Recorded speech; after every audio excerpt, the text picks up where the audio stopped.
There are hedge fund managers making $1 million an hour. You know, it's crazy, right?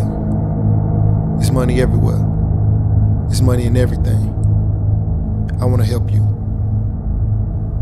Start your business today. Come join my royal family. Subscribe to Casino Is the Name. Yo, what's good? Right now you watching Casino Is the Name. I'm here with Gigi, Miss Boss 1000. Miss Boss 1000. We're about to go check out her truck. She's a semi-truck driver. Let's check it out. And people come with their tractors and their trailers, and they'll drop it, and they can unhook and then just bobtail wherever they need to go. This area here is with the truck wash, and I think this person probably wants to get in, so we'll keep going. Here, people. Another female trucker pulling in right there.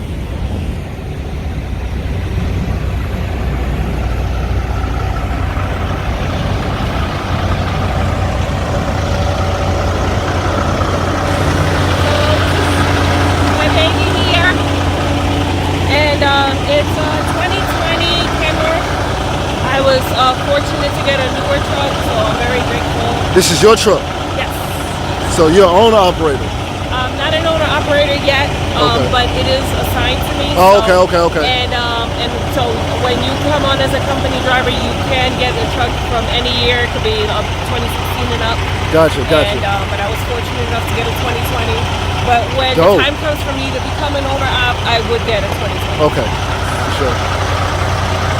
All right, you want to walk around? Yeah.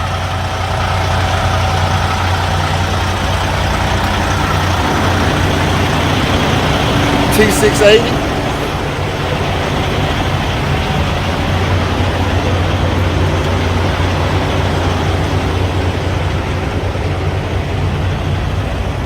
So when you do your walk-around inspection, what are you looking for? Well, you go into the motor and you check out all the components of the motor to make sure that there aren't any leaks, any cracks, any type of anything that's compromised. And so once you check out the motor components, you definitely want to go around and check all of your tires, that it has a proper air pressure. Your fifth wheel, you want to make sure that it's properly greased, that it's at the right height. So when you connect with the trailer, it's there's no space in between the trailer and the truck. And we have my broom there for trailer cleanouts whenever you have delicate cargo. And I would say the tractor, because it's a 2020, for the most part all the components are working. You want to check your oil levels, but you want to check your trailers, because you're always connected to different trailers. You don't know the age, you don't know the condition, you don't know what the previous driver went through before you connected to your trailer.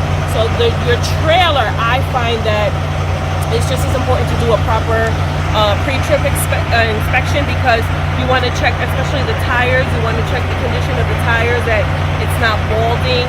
I had a situation that I did a pre-trip on one of my trailers, and it had like a bubble on one of the tires, and it had to come and get it replaced. Wow. Just 2 trips ago, I had to connect to a trailer that the brake chamber fell out.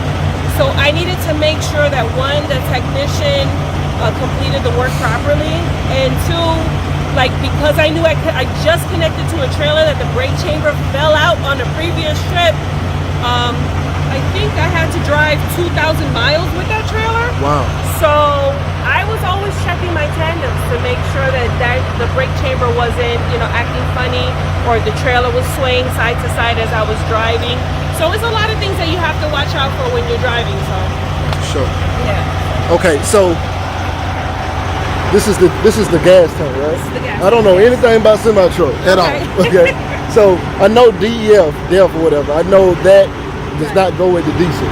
No, it doesn't. If it goes in there, it'll crystallize the engine. Correct. And that's what happened to my trainer. He was actually training one of his students, and he said, and the way he explained the story, he was real cool about it. I had one of the best trainers in the world, my second trainer, not my first trainer, but that's another story for another day. So my second trainer, when I got on his truck, he told me that driving day, you're driving night. Sometimes you don't even know, what time of day it is, what day of the week it is. So, I mean, it still doesn't excuse the fact that that mistake was made, because what happened was. Can we walk that way? The engine is kind of loud. Oh, the engine is loud. Okay. This is the. That's where you put the DEF. Yeah. I can shut off. Okay. Well. Yeah, well, you can. Okay. I mean, I didn't know if anybody was in there. You know what? I'm gonna check to see. I don't know Okay. who's in there. But what I wanted to say about about putting the DEF in the engine, my former trainer, he actually had engine damage. Yeah. Because of the student put the DEF, and it wasn't even a lot. I think he told me it was only a few gallons that she put in there, maybe like 2 gallons or 3 gallons. And he had to get his engine replaced, so it was unfortunate. Yeah, so it is pretty serious to mix the two. My dually truck, they said that if I had to put any of the DEF in there, it was gonna crystallize the entire system. It will. And That's it. and it was like a $20,000 fix. Yes. I was like, Jesus. Yes, it was. I'm never doing that. Let me just check. Okay.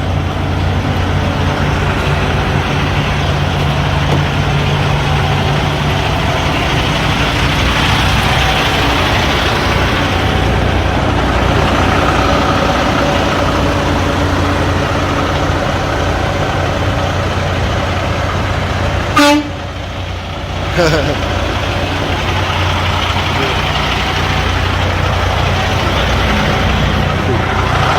go around here.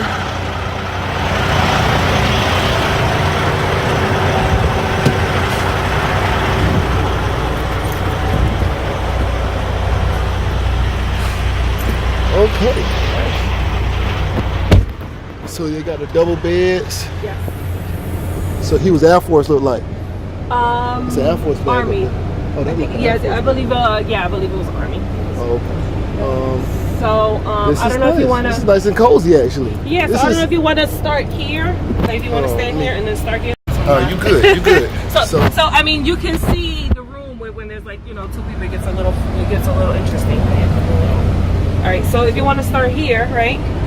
So they can see where it starts as far as the driving. All right. So you're driving. Okay. So you're driving here, and then you have your space and the seats are pretty comfortable. Yeah. Just went down. Because it's you have an air ride. Because of the truck, it has a lot of bounce to it.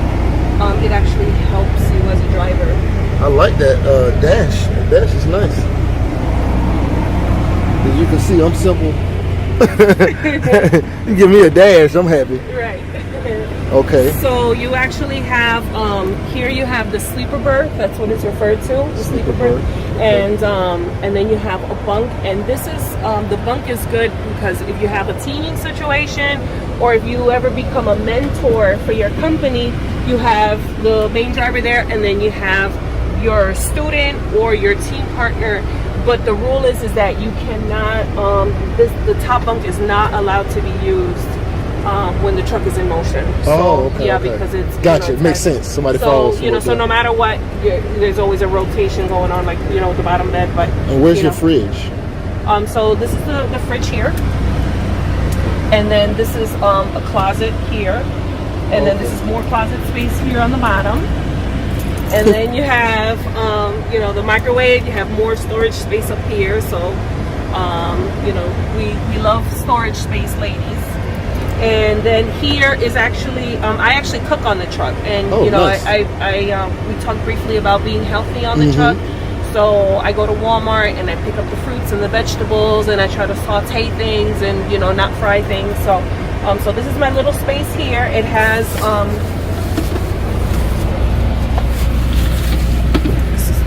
there. All right. So this is a space here that I'll use to put my little, Foreman grill or saute, whatever I need to saute. And then we have a couple more drawers here. And actually underneath the bed itself goes up, and you have a ton of storage space there as well. So there you have it. It's a little tour of my home away from home. And how many miles you got on this? We had 50,000 miles on there, and I got this truck. That's like kilometers. Oh, somebody changed it on me, and I don't know how to change it back. Oh, wait, Wait a minute. They changed it on me. I could probably calculate in miles. Yeah. I Well, the wanna ELD say- I wanna tells say you it's anyway, but you know. I want to say it's close to 30,000, and I've only had the truck since I would say your ELD will tell you how many miles you're going anyway. yeah. I got the truck in May, Okay. so basically in 2 months we've run about the week because we received this truck with 14,000 miles on it. I mean, I'm sorry, we received the truck with 14 miles on it, and Wow, 14 miles. 14 miles. Wow. And it has about 30,000 miles. So I've done partial solo, partial teaming, and so between the two, we've done 30,000 miles. Yes. There you have it. Next story, Airbnb. Yes. So she told me a crazy story on our walk over here, and I was like, man, we got to get that on video. So can you please tell us, or tell them, the story you just told me about the thing you found in your lap? So the thing is, I know my life. Crazy trucking story. Yeah, it is a crazy trucking story. I basically, we were driving through Mississippi. So we know that the criteria of, being an over-the-road trucker, as far as staying safe and yes, and using wisdom and due diligence to know where you're going, at what time of the day, and where your deliveries are going to be. So I basically had my window, thankfully I had my window partially opened, and I hear a loud bang. I was very confused. The truck was moving about 25 miles an hour. I was slowing down to a red light, and thankfully so, because when I looked down, I saw something on my lap that looked like a scorpion. I didn't know exactly what it was. Yeah, just talking about it, it still freaked me out. I'm grateful because I worked in an alternative setting as a teacher, so we were always ready with different drills on how to deal with emergency situations on site. And I feel like just doing that for 17 years, it always prepares me to just, be Keep it cool, keep your head, stay focused, and don't panic, get the situation done. You can, break down and freak out afterwards. So, which I did. So, so what happened was, so I saw what I thought was a scorpion on my lap. I wanted to stop the truck safely because obviously, there's cars around me, and an 18-wheeler hitting something is it's going to cause some damage. Right. So you're driving an 18-wheeler. Correct. You look down. It looks like it's a scorpion in your lap. Yes. And you're trying to not crash, not freak out, Correct. but it's a scorpion looking like thing in your lap. Yes, and I felt some pain in my arm. I couldn't look at my arm at that moment. I was trying to get control of the truck, which I did. So I'm jumping out of the seat while I'm trying to slam on the brakes in order to pull the air brakes, because you have to pull these air brakes in order to stop the truck from moving and put this in neutral. So there's a couple of maneuvers that you have to do in order to stop a truck. And so basically I come out of my seat to get whatever that thing was off of my lap while trying to stop the truck. So when I managed to successfully stop the truck, I'm screaming, trying to get things, under control. I managed to grab a pillow and put it on top of whatever the hell that was, and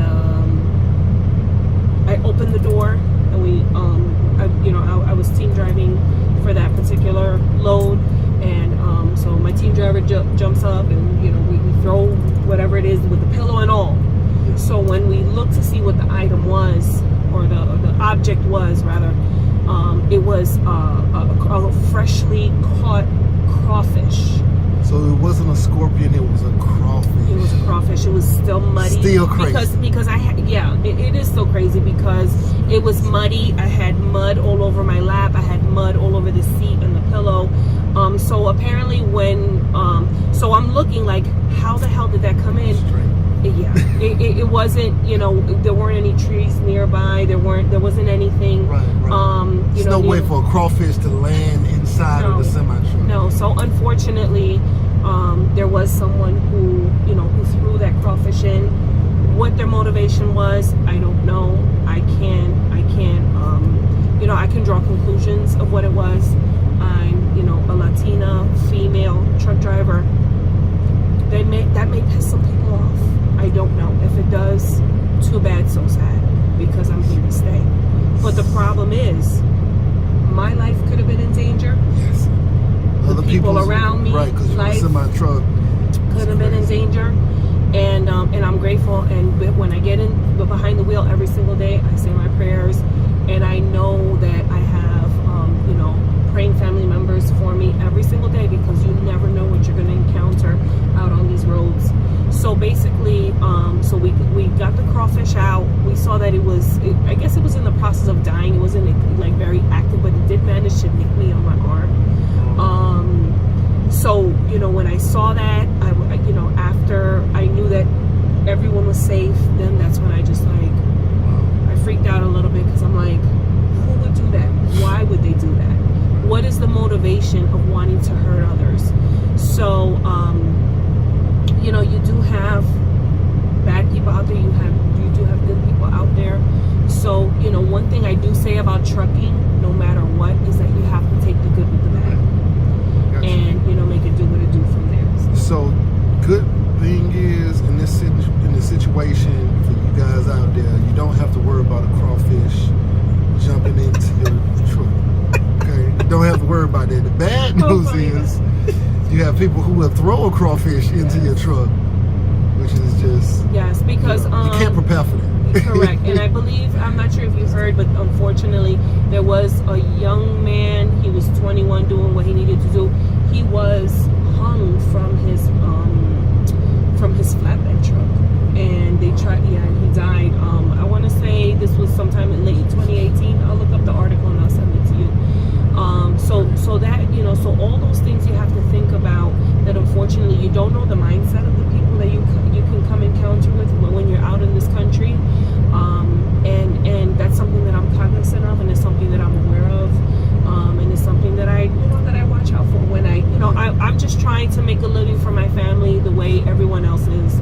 And, you have to take the good, the bad with the ugly, and just, try to stay safe out there.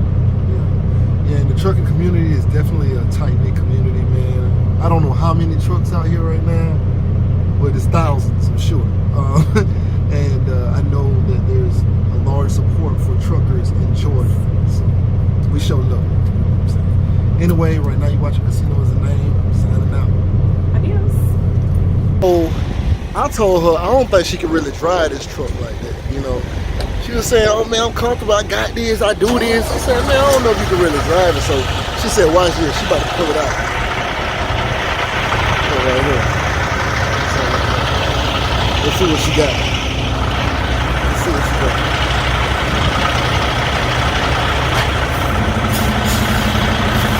Let's see if she knows what she doing. I think she really do drive this.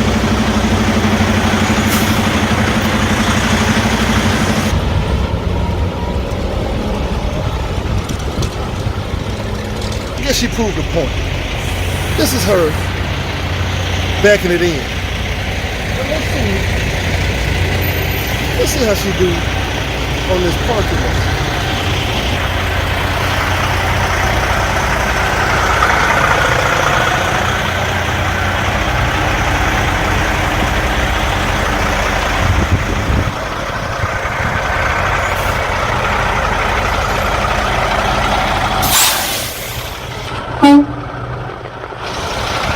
Oh yeah. Oh yeah, she can drive. Oh yeah, she can drive. There's people who drive regular cars, drive Kia Sophias, and can't get it in the line like that. Not straight like that. So now the day that I can park my trailer as good as I do my tractor, it's gonna be a winning day. That's what's up. Yeah. Alright. Yeah. Okay, adios. Please make sure you subscribe to my channel, Miss Boss 1000. Thank you so much for tuning in. I appreciate the time that you've taken with me, and Casino for taking the time out to come and visit me. And God bless. Adios. There are hedge fund managers making $1 million an hour. You know, it's crazy, right? It's money everywhere. It's money in everything. I want to help you. Start your business today. Come join my royal family. Subscribe to Casino is the name.